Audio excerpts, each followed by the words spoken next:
Vanessa, it's been a tough couple of days, and I know that you're at the Strand fire station at the moment.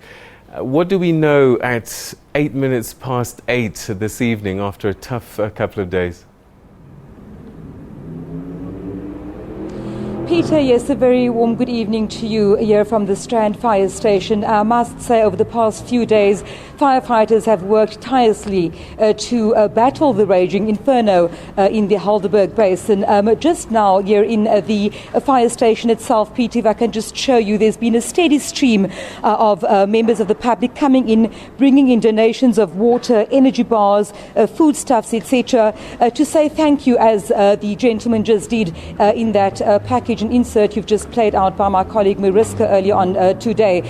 People are saying that firefighters have worked tirelessly. We know that at this stage 7 structures have been damaged, including the Bezweni Lodge in the Somerset West area. And we know also that 120 firefighters remain on the scene and will remain here throughout the night until at least tomorrow morning. But Peter, joining me is Mr. Theo Lane, the spokesperson for the City of Cape Town Fire Services. Mr. Lane, just an indication, your firefighters, volunteers have been working tirelessly since this fire broke out yesterday. What is the situation on the ground at present? Currently it is not contained as yet. The fire is burning on a few fronts, and we have got a number of hotspots that we are concentrating on. Our biggest concern at the moment is the wind that is going to be picking up during the night, and we will then strategically move our vehicles to points where we think the fire is going to be burning into the unburnt area. The residential properties are our main concern right now, and we will be deploying our vehicles to protect those properties. You mentioned residential properties. Earlier on, we were at Farm 31, where quite significant fire damage was reported at one of the properties on that farm. The owner there thanking the fire fighting teams, etc. But when we talk about the extent of the damage at this stage, is it feasible? Can we talk extent of the damage in terms of hectares, in terms of the financial implications as yet? The amount of vegetation that is burnt, it is extremely difficult to determine right now, because there are a number of farms as well as private residential properties that are affected. The cost of that needs to be properly tallied up at the end of the day. The total amount of devastation, including the wildlife that have been affected, is also something that will be ascertained as the investigations continue. Now, I know that over 70 or about 70 families were evacuated last night. Most of them have returned back home now. When we talk about the weather conditions overnight, when we talk about what's expected at the hotspots and the flare-ups, going forward, you still have quite a busy night ahead of you.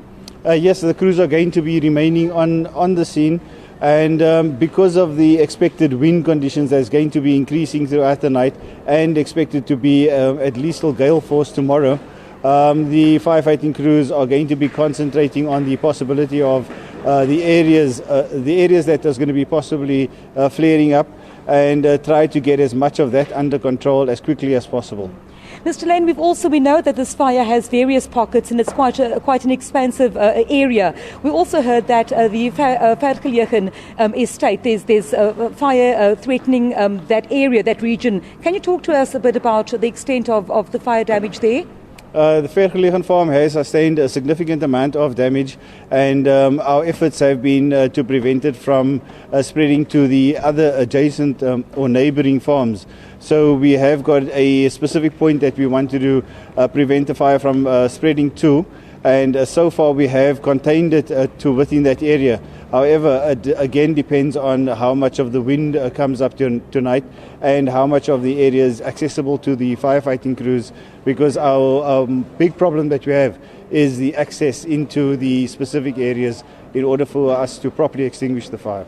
Mr. Lane, one final question. 3 helicopters deployed today to help with the firefighting efforts. A short while ago, we were at the Salaris Pass Community Hall, where quite a number of firefighters and volunteers have been treated by medics.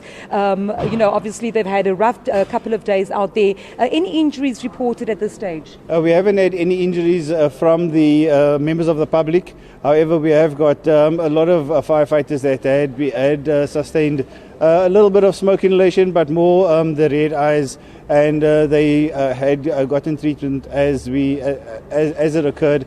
We have got a first aid post set up so that they could be treated, have their eyes washed out, and take a rest break before going back onto the fire line.